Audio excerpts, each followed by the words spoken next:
Welcome to Ask the Expert with Shamiri Institute. My name is Elizabeth Ndungi. I'm a counseling psychologist. I work with all people groups, from adults to children, but mostly with teenagers and young adults. I have been working in the field for about 10 years now, and today's question is about anxiety.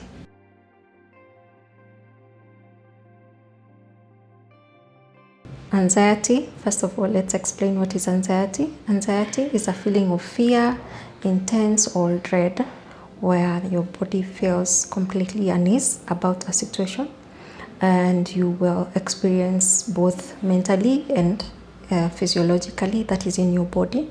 You will experience some symptoms. So some of the symptoms that you may experience include excessive worrying of a particular situation, and you may find yourself consistently thinking about that over and over again. So there's a lot of repetition of thoughts on a particular subject. And then physiologically or physically, what it will manifest is that you start feeling like a rapid breathing, an increase in rapid breathing. You will feel tense in your body, shoulders, or others will say pit in the stomach. You will feel like you're clenching your jaws, like you're tightening, you are unable to talk, or you will also experience sometimes you're unable to move, dizziness, some form of dizziness, or so there's a sense of tension in your body, unexplainable tension. Other ways that it can actually manifest itself is through lack of sleep. You're not sleeping properly, you are feeling irritable, you're not able to do the things that you're consistently able to do. For instance, you're unable to concentrate in class. If it is in class, you're not able to concentrate. If it is work, you're not able to concentrate, you're not able to deliver. You're having issues even relating with other people. Basically, it affects all issues of life. So if you experience some of these symptoms, yes, we may say you have anxiety.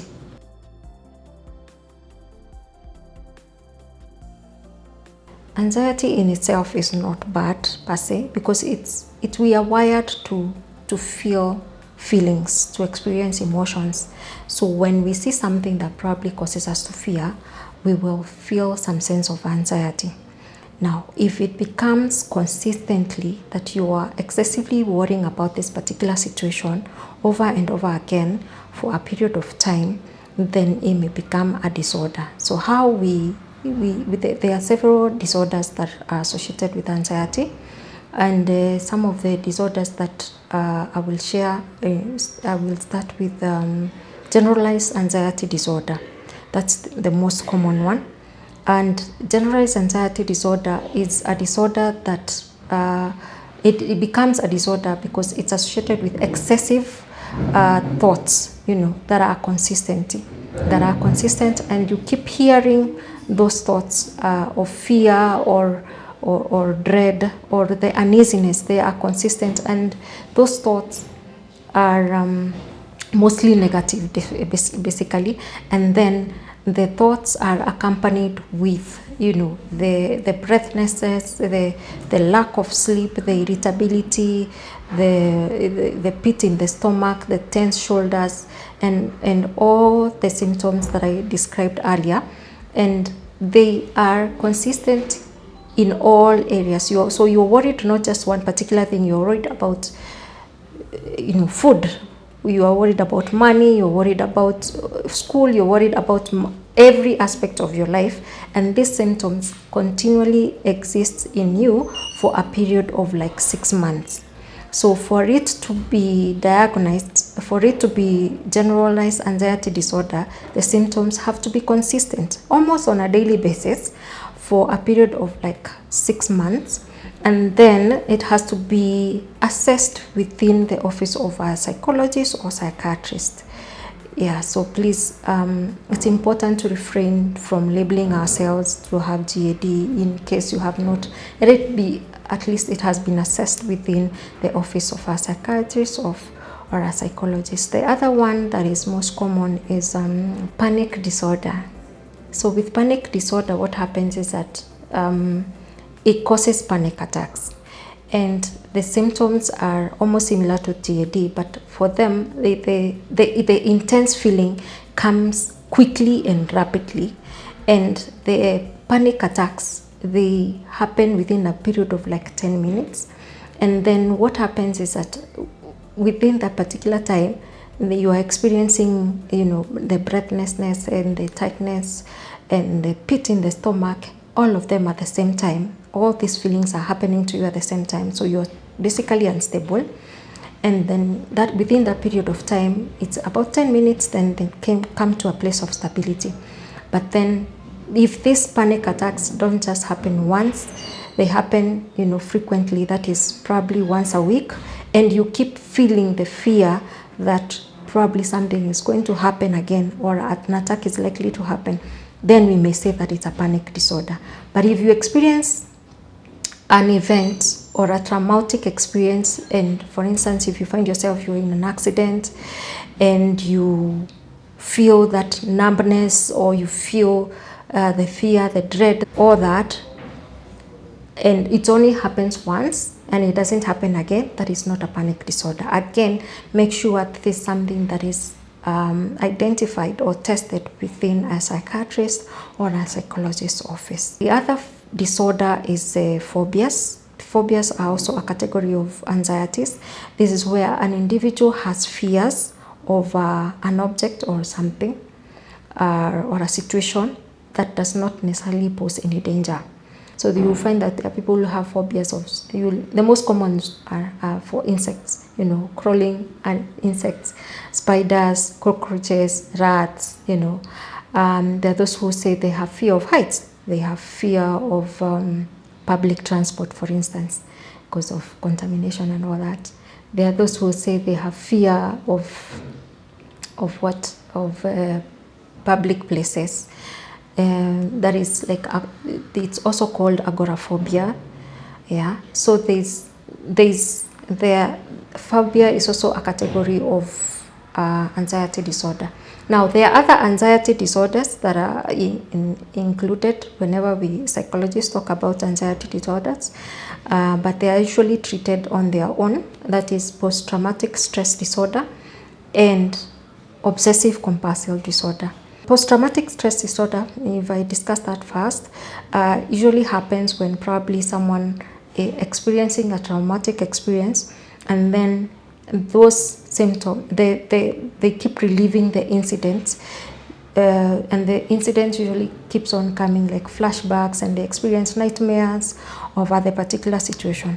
So that's why it's treated separately. And then the OCD also is when obsessive compulsive disorder. I know it's a very common buzzword, but for it to be a disorder, there is excessive. Obsessive means excessive thoughts, and then compulsion means repeated behaviors. So the combination of excessive thoughts and repeated behaviors that sort of debilitate the person from functioning is what we call OCD. Again, it's also treated differently, but it's part of the anxiety family. But the most common ones that we are going to discuss today is the GAD, that is generalized anxiety disorder, and the phobias and the panic disorders. First, we start with the coping mechanisms that deals with the mind, and then now coping mechanisms that deal with the physiological effects of anxiety. So because the thought process is the first thing that influences anxiety. How am I thinking, or how am I processing this particular situation? So for instance, if I am faced with a test and I have a test that I really need to pass, if I don't pass, of course, there are consequences, and the person, for different individuals, it may present differently. So for someone, the anxiety may fuel them even to study better. For some people, anxiety may make them to feel completely incapacitated. So first of all is how to address your mind. What are the conversations that are actually happening in your mind? So one of the ways that psychologists have put across is something we call mindfulness. Mindfulness is just a word that says, be here, focus on now. the test is 2 weeks to come. It's not here now. So what can I do now? Focusing on now, and focusing on now with where you're just looking at the situation objectively, where you're saying, I am not worried, I am not doing the paper now. What can I do with myself now that can help me tomorrow? Okay. So one way of being mindful, one of the ways that has been front end of being mindful, is an exercise. It's an exercise that has to do with breathing, centering your breathing, where you take some breathing exercises. I can give an example of how you can center yourself at that moment when you're actually feeling that anxiety. Put one hand on your chest, one hand in your stomach, and then take deep breaths. Count, pace them in. For instance, I would count 3 deep breaths or 3 seconds in, and hold for 3 seconds, and then release for another 3 seconds. So do that for 3 times, and then see how you feel. So you can do affirmations with, again, mentally. You're trying to tell your brain, I am safe, because you are feeling unsafe. So now teaching your brain or training your brain, I am safe. So what you do, for instance, you would say, Elizabeth, I am safe now. There's nothing happening to me right now. It's just a moment. You are safe.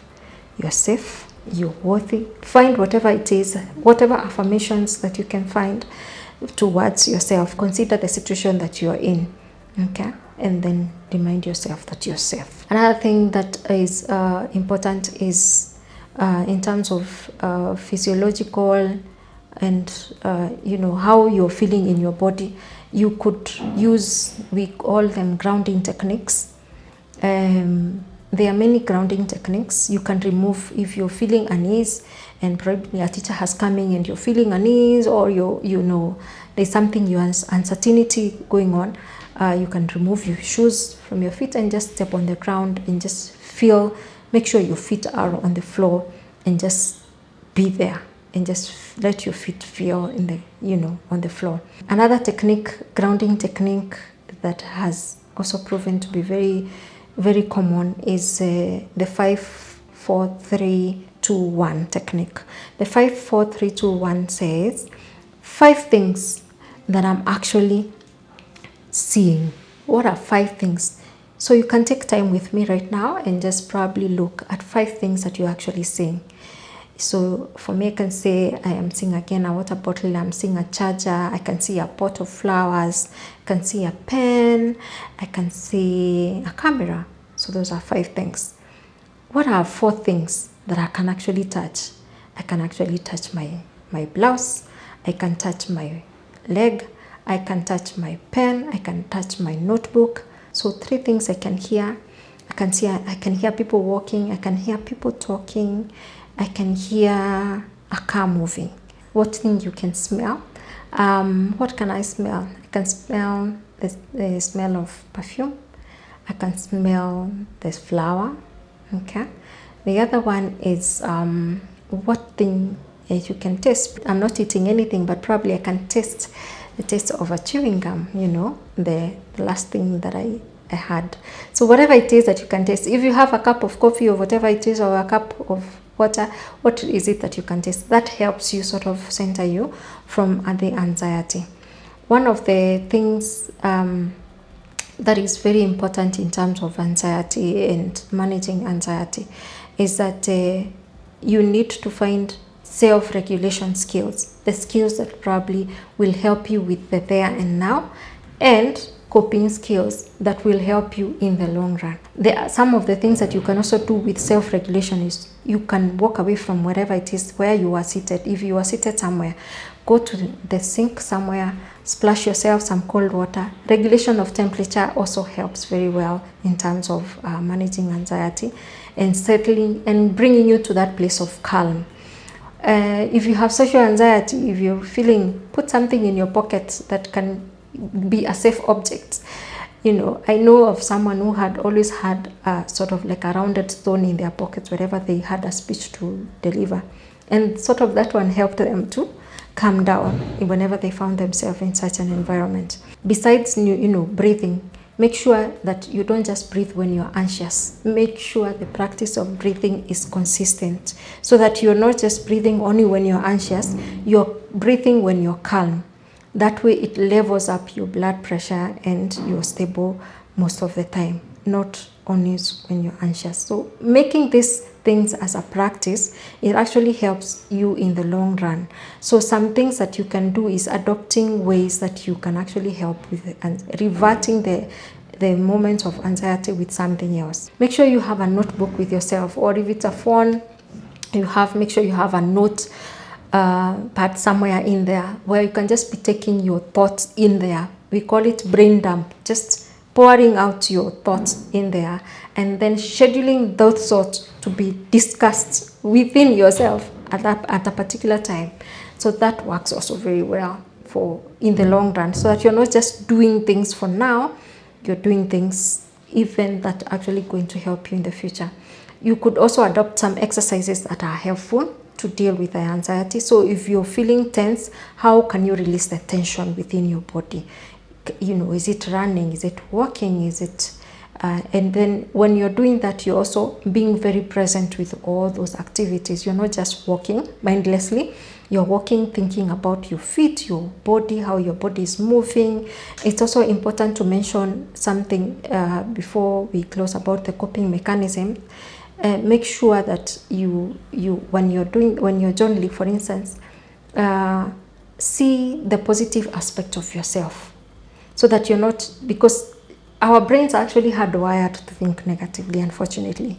It's something that we inherited from our ancestors, to run, to fight, So negative thinking, we are prone to negative thinking. So while you're journaling, make sure you sort of write a place where the things that you're happy with yourself about, your strengths, some projects that you've done that you've really done well, or some fears that you actually faced, so that it actually reinforces your ability to become better even in the process of a new anxiety. Another thing that I would also like to do, that is actually a continuous, it's not just for that regulation, is finding or writing your safe things, safe places. Where is my safe place? Who are my safe people? What's my safe music, for instance? Like safe place, I would say, for someone would say, when I call my mom, I feel safe, or if when I call my friend, I feel safe. Another thing would be, a safe place would be how, for instance, it could be your pet. So identifying those places are important, so that it's sort of a continuous place where whenever I am anxiety, when I'm in bed, I am safe. Or mentally also think about a safe place, sort of like, where is it that I would feel so comfortable? So where, for instance, if it is at a riverbed, there are people who find it very peaceful being at a riverbed, just sitting there, seeing water flowing and just allowing yourself to feel it.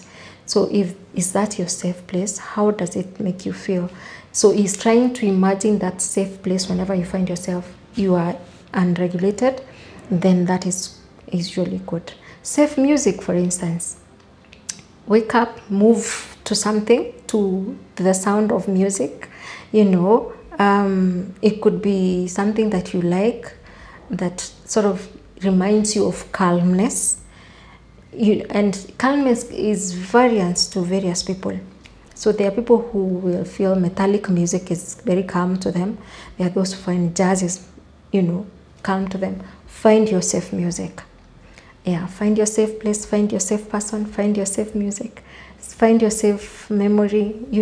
Remember time, probably something that you actually had and it was really good and you actually enjoyed it. And sort of helps you to bring or center you to a place of safety. If I can share probably almost the last thing, trying to imagine that your thoughts are something like probably pieces of papers that you're just tearing down one at a time and just throwing them into the bin. That way you're able to sort of, you're discarding them to a different place where you're actually not feeling them there. Another way of doing that is imagining they are just pieces of leaves. They're falling from a tree and they're flowing into a river, and you can see them going down. See the thoughts going one at a time down into the river. Some of the misconceptions that I would want to array are that anxiety is for everyone.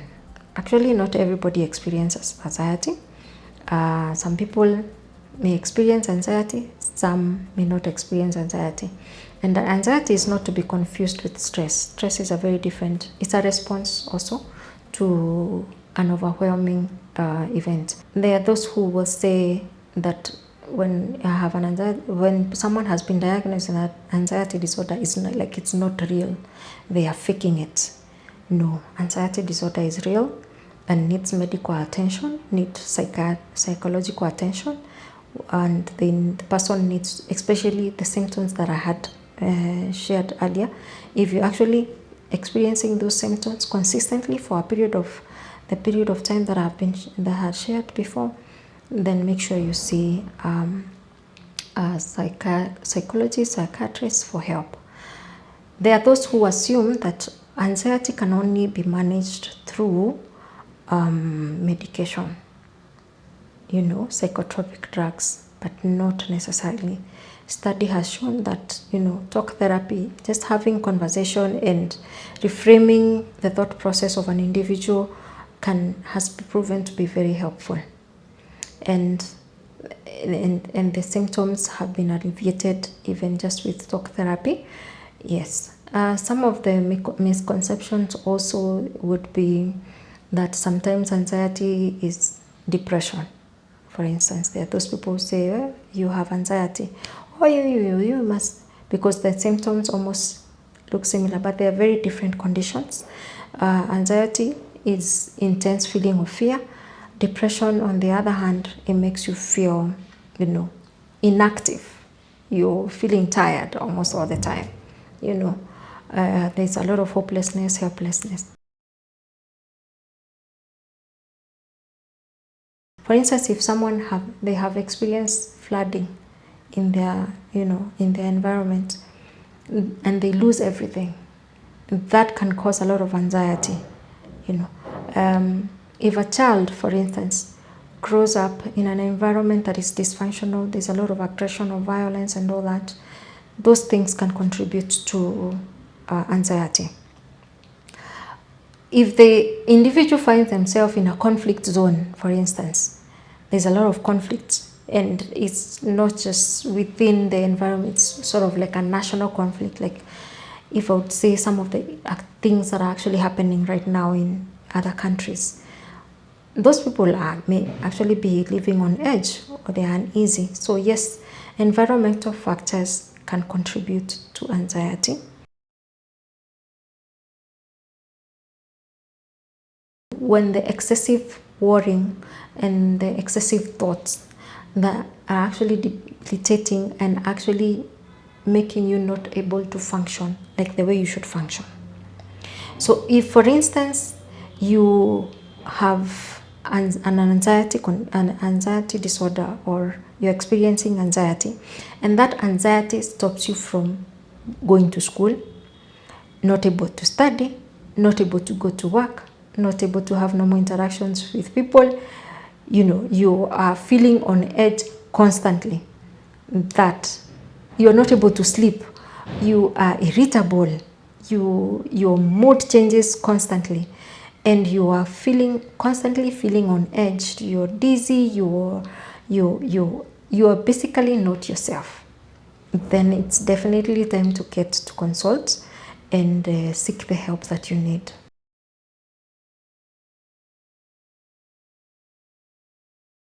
Or loved ones are very important for someone who is dealing with anxiety. Why? Because this particular individual is feeling unsafe. Their thoughts are I am not safe. So they need to find a safe place. So if a loved one is actually experiencing anxiety, they need to find safety in another person. It's very important for them to feel safety. So what can a loved one do? Make sure that the person is assured that they are safe in you or they are safe with you. Make sure that they know, and just tell them directly, please, so and so, Mary, know that you are safe with me. Whenever you feel this kind of anxiety, please know that you're safe with me. Another thing that they can actually, a loved one can help and support the other person is asking them, what can I do in the immediate time that you're actually feeling this? Can I give you some ice cubes to hold on to? Can I help you stretch? Can I help you ground yourself? Like the grounding techniques, you can help guide them through the grounding techniques. What is it that I can do to help them? Another thing that probably a loved one can support is asking the individual or guiding them to seek help, which is important. Probably they are actually feeling so afraid even to seek help, and you can actually support them and guide them to seek help that they actually need at that particular time. And because they are not able to make very sober decision, you can help them to make sober decisions by getting the right psychotherapist, for instance, to help them, to guide them through that process of managing their anxiety in terms of the thought process and how they're actually going to manage the physiological conditions that they're experiencing.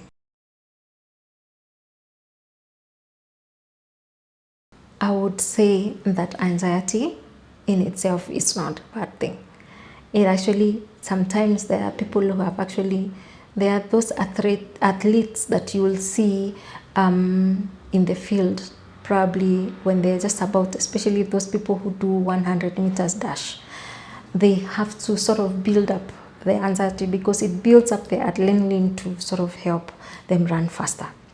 So anxiety in itself is not bad, but it only becomes a problem when it stops you from doing your daily life. You're not able to do the things that you love to do or the things that you need to do. So whenever you experience anxiety, it is totally normal. So you can take some of the coping skills or some of the self-regulation skills that I have shared, pick them up and try and exercise them. Exercise them daily so that you're not just doing them when you're anxious. You're doing it becomes a practice, and that way when it becomes a practice, you no longer have to, it no longer has to, anxiety no longer has to be debilitating, it has no longer have a hold on you. Okay, so but if you keep on practicing some of these things, the grounding, the breath work, the distraction, the way how you distract yourself, how you speak to yourself, you will find that it is actually a manageable condition. But if it becomes a disorder where you have been diagnosed, make sure you work with a therapist, work with a psychologist, and do the things that probably they guide you to do so that you become better and anxiety will no longer have a hold on you. Overall, be kind to yourself. Be kind to yourself because it all starts with your mind. Bye.